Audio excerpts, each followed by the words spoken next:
자, 이번 시간에는 우물군. 우물을 하나만 파는 게 아니고 여러 개를 파요. 그래서 보면은, 자, 여기 나오죠? 이웃한 2개 이상의 우물이 있을 때 이걸 우물군이라고 한다. 원래 뭐라 하면 군계이라? 군계. 닭이 많이 모여있는데 학이 한 마리 있으면 걔가 더 보이잖아. 군계이라. 자, 그림과 같이, 여기 그림 4.15와 같이 D2만큼 떨어진 2개의 우물이 있을 때 우물의 지름은 모두 R이고 우물 넘버1의 용출량은 Q1, 넘버 2의 용출량은 Q2라고 할 때 영양원의 반지름을 R이라고 하면 P압수 및 자유수에 대해서는 다음과 같이 나타낼 수 있다. P압수에 대해서 Q양. 내가 아까 지난 시간에 뭐라 그랬지? 우리 경상대학교에서 수돗물이 부족하기 때문에 우물을 뚫어라. 우물을 팔아라 봤을 때 인접하여 2개를 뚫으면 이때 각각 나오는 Q의 양을 갖다가 이렇게 표현을 할 수가 있다라는 거예요. 그죠? 별로 안 어렵죠? 다음에 집수 매거의 구조. 여러분, 이 그림을 보면 위에서 보는 그림을 평면도라 그래요. 영어로 탑뷰. 자, 그 다음에 요거 뭐라 하노? 옆에서 보는 그림을 측면도라 그래요. 사이드뷰. 자, 이게 집수 매거인데 내가 땅에다 이거 묻었다 그랬죠. 땅에 묻었다고. 그 땅에 지하수를 끄집어낼 때, 집수 뭐 할 때, 자, 이렇게 이게 어떻게 지하수가 들어가나요? 그러니까 관을 보면 육안으로 보일 정도로 구멍이 뻥뻥뻥 뚫려 있어. 구멍이 뻥뻥뻥 뚫려 있어서 얘가 적합점, 얘가 주거가 되는 거죠. 근데 이렇게 경사를 둬. 그럼 물이 이렇게 들어가서 이쪽으로 들어가는 거예요. 이렇게. 이게 구멍이 뚫려 있으니까 지하수에 묻으면 지하수가 이쪽으로 모여가. 그럼 구멍이 있으니까 요거 구멍을 막을까봐 어떻게 돼? 밖에다 자갈을 먼저 묻어놓고 그 다음에 자갈 다음에 모래를 묻어놓고 그 다음에 점토 같은 흙을 묻어놓으면 물이 이렇게 들어가서 얘가 직어. 요게 가지할 때 진짜 주거는 주된 통로들입니다. 물이 이렇게 모여서 여기 적합점에다 물이 이렇게 모이게 되는 거예요. 여기 자갈처럼 표시했잖아요. 그죠? 자, 그 다음에 2016년에 수정공사의 면접 보러 갈 때 강변 여가수에 대해서 물었습니다. 강변 여가수는 동류수를 취수하는 거예요. 자, 이게 낙동강이야. 낙동강변에 가보면 이렇게 모래가 있겠지. 거기에 여기다 우물을 파는 거야. 우물을 파. 그러면 여기에 지하수도 들어오고 여기에는 하천물도 이쪽으로 이렇게 모인다는 거예요. 그래서 강변에 있는 요만큼 여과가 돼서 물이 들어간다 그래서 강변 여과수라고 하는 거예요. 그죠? 이게 그 낙동강변에 가서 창녕 그쪽에 가면은 하나에 100억짜리 공사 600억짜리 6개의 요 강변 여과수 집수정이 묻혀져 있습니다.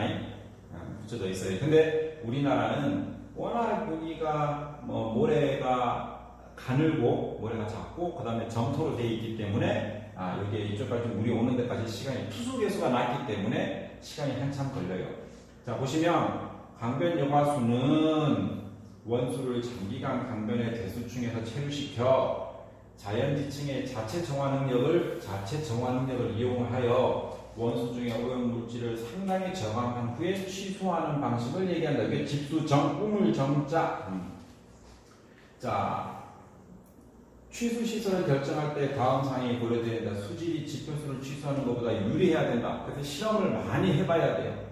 그 다음에 구조물 설치와 취소의 효과를 위해서는 퇴적층의 분포가 양호한 지역에서 개발되는 퇴적층의 분포가 엉망이면 물이 이쪽으로 안 들어오겠죠. 아는 얘기죠. 그래서 강변 여과수에 대해서 강변 여과수란이라고 했을 때 이 정도 요 개념도를 머릿속에 집어넣고 그 다음에 취수 시설을 결정할 때는 다음 사항을 고려해야 한다고 1번, 2번에 대해서는 잘 알고 있어야 됩니다. 자, 그 다음에 호소의 취수, 호소 비슷한 말이에요. 너무 큰 차이를 둘 필요가 없어요.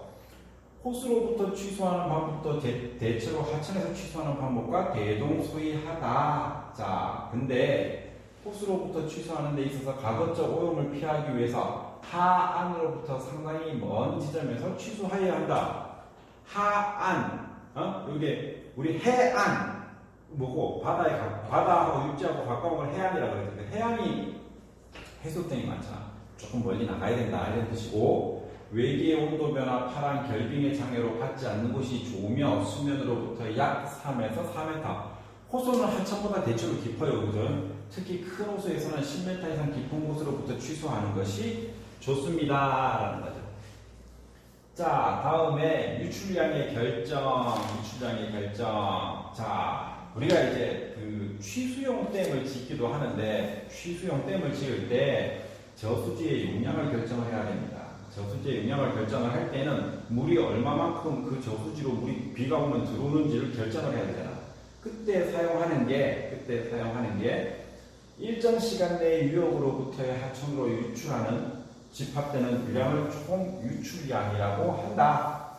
이때 시간을 가로축, 그 다음에 유출량을 세로축으로 잡아서 Y축, X축으로 잡아서 그린 곡선을 유출량 누가곡선이라고 한다. 유출량 누가곡선은 상수뿐만 아니라 수역 발전에서도 저수지의 용량을 결정하는데 연락이 필요하며 한 하천에서 강수가 집중되는 구역을 집수구역이라고 한다. 그러면 그걸 하천유역이라고 하는데 이 유역의 외곽선을 분수계, 워터쉐드라고 한다. 이 분수계에 내 면적을 유역면적이라고 하는데 그때 공식을 이렇게 한미식을 사용을 합니다. Q는 C 곱하기 H 곱하기 A인데 중요한 거, 단위 중요해요. 유출량은 미터 3승은 톤이야, 톤. 퍼 초, 세컨드. 근데 유역 내 월평균 강우량은 밀리미터잖아. 우리 몇 미리 비 왔습니다, 몇 미리 비 왔습니다라고 할 때 유역 내 월평균 강우량은 밀리미터로 나타내지. 우리는 1년에 1248mm 정도 오는데 지금 이 시점, 우리 촬영하는 이 시점에 우리 어디고 강원도에서 700mm 왔다 그러지. 그럼 1년에 우리가 받을 수 있는 비의 반 이상이 온 거예요. 반 이상이. 자, 그 다음에 A는 유역 면적인데 얘는 뭐라 돼 있노? 킬로미터 제곱이라 돼 있지. 단위를 잘 조심해야 돼요, 단위. 그래서 이쪽 단위랑 잘 맞아떨어지지 않기 때문에 이걸 한미식이라고 불러요. 그 다음에 워터쉐드가 뭐냐 하면 진주라는 유역을 정할 때는 비가 떨어졌을 때 진주에 인접한 도시가 어디노? 사천.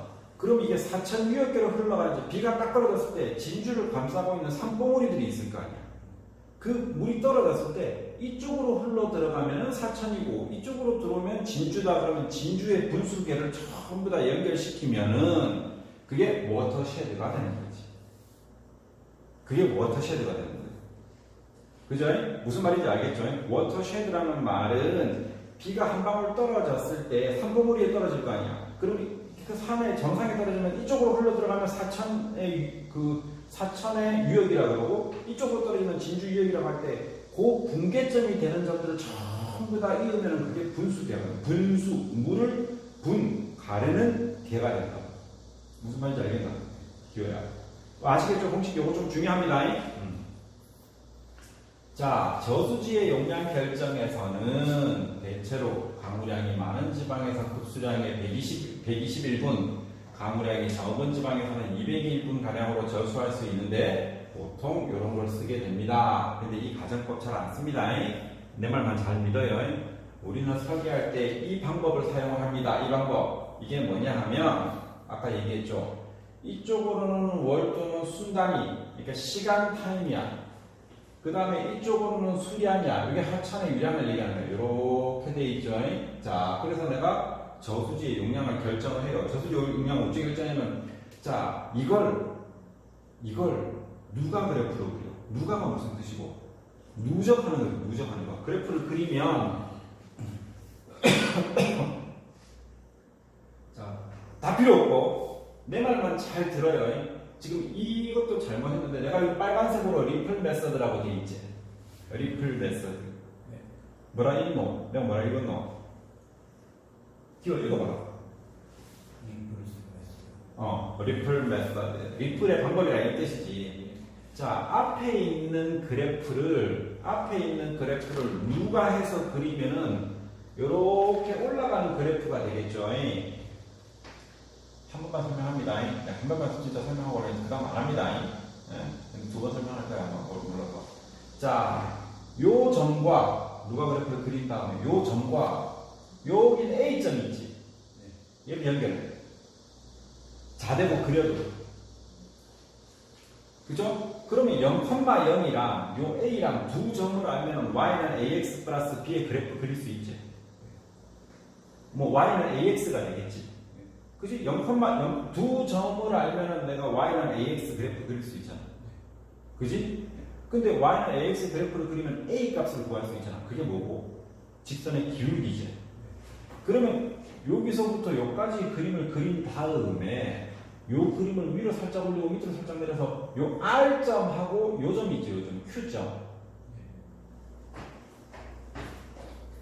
R점하고 Q점을 딱 아니면 U점을 지나게 되면 요 그래프를 하나 더 그려요.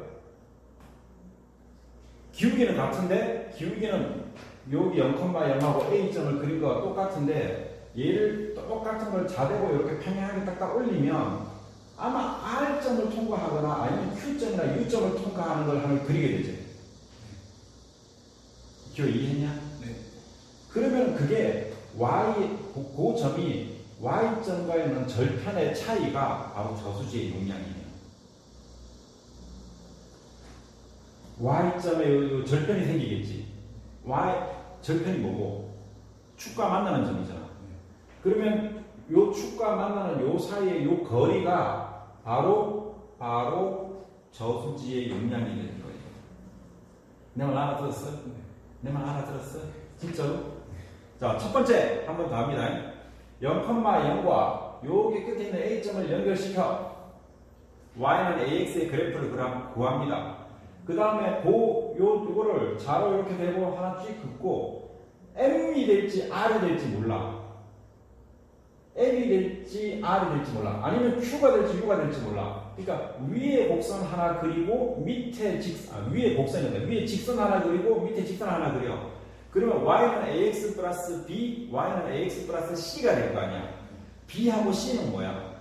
Y축과 만나는 절편이잖아. 그 B와 C의 거리 차이가 바로 뭐냐 하면 그 저수지의 용량이 된다고.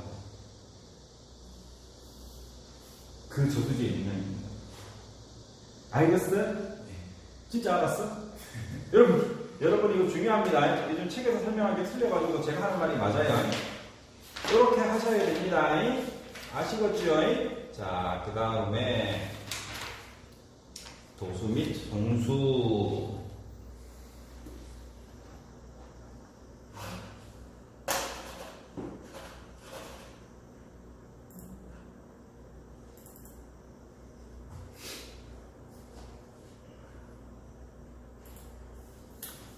자, 여러분들 다 외웠었죠? 자, 먼저 원수, 수원, 그 다음에 취수, 도수, 정수, 송수, 배수, 급수 이렇게 돼 있죠, 그죠? 자, 취수 시설에서 정수장을 경유해서 배수 시설의 기준점인 배수지, 배수탑 혹은 고가수조까지 가는 중에서 취수 시설에서 정수장까지 가는 관로를 도수관로라고 한다. 이를 도수관이라고 한다. 도수관. 그러니까 수원에서부터 정수장까지 오는 바로 이 관로를 도수관이라고 한다. 정수장에서 배수지, 배수탑 혹은 고가수조까지 가는 것을 송수관이라고 한다. 다 만든 수돗물을 배수지로 올려 저 산 위에 있는 물탱크로 올리는 것을 우린 송수관로라고 한다. 왜냐면 송수관로가 산 위에 있어야 유지되는 배수지가 산 위에 있으면 이때 자연유화로 물을 공급하겠지. 펌프 안 틀어도 되니까. 여기서는 펌프를 이용해서 다 만든 수돗물을 배수지 탱크로 올리는 거예요. 그래서 도수와 송수 과정을 일반적인 분들한테는 도수, 송수, 중간에 정수가 있다. 이렇지. 그죠? 있죠? 자, 그 다음에 먼저 송수부터 나오는데, 자, 송수 방식에는 두 종류가 있는데 하나는 자연유화식이고 다른 하나는 가압식이에요. 옛날에는 아파트에 전부 고가 수조가 있었어요. 그러니까 옥상에 가면은 수조가 있었어. 그래서 자연유화로 뭐 맨 위층부터 밑으로 물이 이렇게 자연유화를 흐르게 했어. 근데 지금은 그렇게 아니고 물탱크가 전부 지하에 있고 펌프가 돌아서 물을 공급해요, 아파트에. 그죠? 그래서 정전이 일어나서 각 아파트마다 UPS 시스템, 그러니까 절전 시스템, 이 전기 공급하는 그 시스템이 없으면 정전이 일어나면 수돗물 공급도 끊겨요, 아파트에서. 근데 가정집, 일반 가정집, 아파트 말고 일반 가정집 말고 그냥 있는 데는 물이 끊기지가 않아요. 왜냐하면 배수지에서 자연유화로 물이 흘러 들어가기 때문에 끊기지 않아요. 우리 학교 수돗물은 끊기지 않아요. 왜냐하면 우리 학교 배수지 어디다 그랬어요? 3위에 있어요. 그래서 물을 틀어도 수압이 있어서 거기서 물이 내려와가지고 이렇게 돼요. 그죠? 그래서 자연유화식, 그래비티, 중력이죠. 나타나는 펌프식이 있다. 근데 우리나라처럼 산이 많은 데는 배수지를 전부 산에 짓는데 일본의 동경만 하더라도 전부 펌프식이에요. 펌프식이에요. 그래서 이제 참고로 얘기하면 일본에 내가 2005년도에 일본에 갔었어요. 갔는데 어떤 할아버지가 그 얘기를 하는 거예요. 일본 사람은 좀 겸손하다. 일본 사람은 겸손한 척 하는 거지. 겸손한 척 하는 거지.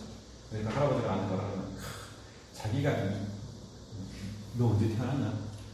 90년. 너 그럼 뭐 월드컵 봤냐? 기억 안 나지? 그 할아버지가 우리 한일 공동 개최였어요. 2002년 월드컵이.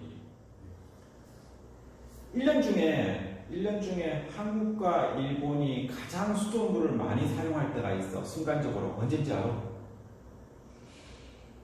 한국과 일본이 월드컵에 나가서 전반전이 끝났을 때에 수돗물을 가장 많이 사용해요. 왜? 우리 축구 보면서 뭐 먹냐? 축구 보면서 먹는 거 있잖아. 그거. 맥주. 치맥. 그러면 전반전까지 이것만 보고 가야지 한 45분을 참어. 그 많은 사람들이 어디 가노? 전반이 끝나서 10분 딱 그 하프타임 때 어디 가노? 화장실 간다 이거지. 근데 뭐 누르나 우리? 화장실을 누르고 플래시볼. 눌러버리죠. 그러면은 그 많은 사람들이 그대로 계속 가면 수돗물 공급량이 그때 제일 많아졌다는 거죠. 근데 우리나라는 아까처럼 배수지에 물을 채워 놓으면 배수지에다가 물만 채워놓으면 자연유화로 그런 걸 전부 공급을 할 수 있는데 일본은 그렇지 못하고 전부 펌핑을 해야 된다. 그러면 어떻게 돼? 관마다 압력을 관마다 압력을 가득 채워놔야 되겠지. 그래야지 물이 공급될 거 아니야. 옆집에도 오줌 들어가고 이쪽도 오줌 들어가고 하면 전부 플러시볼을 누르면 어떻게 되겠노? 압이 떨어지겠지. 내가 수도의 기본이 뭐라 해요? 안전한 수지를 적정한 압력으로 풍부한 양으로 공급한다고 그러잖아. 그 수압이 떨어지는 걸 그 잘난 척하는 할아버지가 내가 그 압력을 계산해가지고 펌프에 관압을 유지했다라고 하더라고. 근데 부럽더라 이거지. 우리 기술자들이 만약에 펌핑을 해서 수돗물을 공급한다 그러면 그거 참 맞추기 힘들거든. 근데 동경에서 월드컵을 할 때 자기네들이 이때 수돗물을 가장 많이 쓰겠다 예측을 하고 관압을 얼마로 유지해야 되는 거 예측. 한 번도 일본에서 월드컵을 개최한 적이 없는데 그걸 유지를 했다 이거지. 그건 엄청난 기술이에요. 그 할아버지가 몇 번 펌프 켜, 몇 번 펌프 켜, 몇 번 펌프 켜, 몇 번 펌프 켜. 더 키면은 수도가 터진다. 이미 조심해라. 그거 하고 그걸 유지시켜가지고 그 전반전에 하프타임에 10분 동안에 공급되는 수돗물을 다 공급을 해줬다. 그게 엄청난 기술이다. 엄청난 기술이다. 자, 그렇다 이거지. 그래서 물을 공급할 때, 자연유화식이 두 개가 있고, 우리 개수로식하고 관수로식이 있는데, 통상적으로 송수관은 거의 관수로식이에요. 개수로는 거의 없어. 왜냐하면 개수로로 물을 공급하잖아. 개수로를 안 쓰는 이유, 여러분, 밖에 물난리가 났어. 날씨는 맑은데 밖에 물난리가 났어. 근데 그거 100%는 아니다. 99.9% 상수관 터진 거예요. 상수관 터진 거예요. 상수관은 압력을 받기 때문에 내가 이렇게 탁 해서 깨버리면 물이 쏟아올라요. 대신에 하수관은 만수로 흐르질 않아. 개수로식이야. 그래서 어떻게 돼? 딱 깨버리면 모래가 줄줄줄줄 그쪽으로 들어가 버려 하수관으로. 그래서 여러분들 보면 싱크홀이라는 거 있죠. 싱크홀은 대부분 하수관이 파손돼서 생겨. 하수관이 파손돼서 생겨. 싱크홀은. 그지? 그래서 개수로식과 관수로식이 있는데 통상적으로 전부 다 관수로식으로 이용을 한다. 자, 그 다음에 송수 노선의 결정 한번 읽어볼게요. 자연 유화식이나 가압식의 경우를 막론하고 송수 노선은 일반적으로 최소의 저항으로 송수하고 경제적으로 최소의 공사비가 드는 지점을 선정해야 된다. 여러분, 공학과 화학의 차이점. 공학과 과학이 뭐냐? 돈을 들여서 지식을 얻는 거예요. 공학은 지식을 들여서 돈을 만드는 거예요. 알겠나? 과학은 뭐라고? 돈을 들여서 지식을 만드는 거야.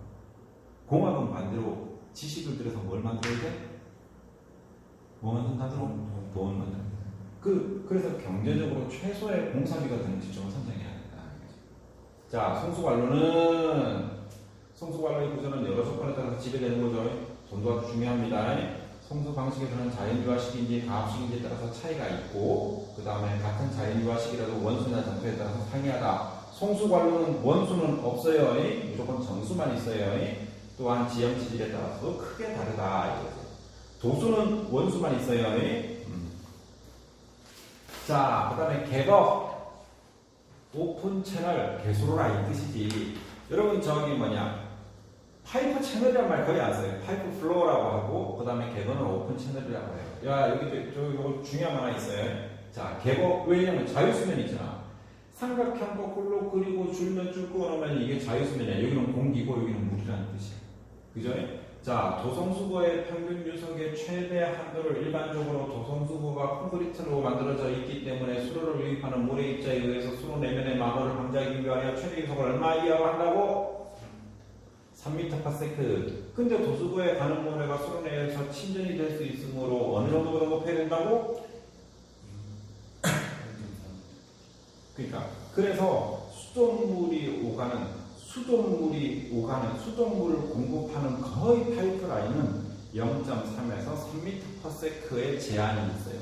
외우기도 쉽잖아. 0.3하고 3m. 얼마라고? 0.3하고 3m/s 사이에 있어야 된다. 왜냐면 그보다 세면 어떻게? 들어가 있던 도수구의 모래에 의해서 관로가 파손될 수 있고, 대신에 그보다 작으면 어떻게 돼? 들어갔던 모래가 침전돼 가지고 나중에 큰 문제를 발생시킬 수 있기 때문에 0.3에서 3m/s를 한다. 물을 공급할 때 터널도 있어요. 근데 이건 도수로 터널이 있어요. 우리 한강을 지나는 도수로 터널도 있는데, 터널은 지형상 대개는 하천을 수원으로 하는 경우에 순문식 취수구로부터 정수장까지의 수로로 사용되는데, 개거수로가 구름 산악도를 통과하는 경우에 있습니다. 제가 있던 교토에서는 비와호에서 그 교토까지 오는데 보면은 개수로로 물이 와요. 원수가 개수로로 와죠. 근데 그걸 깜짝 놀랐는데, 그 2차 세계대전 그때 1950년대 40년대 이때 동경대학교 토목공학과 4학년 학생이 설계를 했다고 자랑을 하더라고요. 근데 그거 되게 쉬울 것 같죠? 아닙니다. 워터랩을 맞춰가지고 물을 그렇게 아무런 사고 없이 여기까지 물을 끌고 오는 것들에 대해서 수리 계산을 했다는 거지. 토목공학과 4학년 학생이, 동경대 학생이. 네. 자, 여기도 나오죠. 유속은 침전을 일으키지 않을 정도로 얼마라고? 0.3m. 벽돌 콘크리트 등의 마모를 피하기 위해서 얼마라고? 3m. 아까하고 똑같죠? 자, 오늘은 여기까지 합니다. 왜냐하면 그 다음에 발로 파트가 있는데 여기서는 여러분들한테 설명할 게 조금 많아요. 그래서 한꺼번에 설명을 하기 위해서 오늘은 여기까지 하도록 하겠습니다. 예, 감사합니다.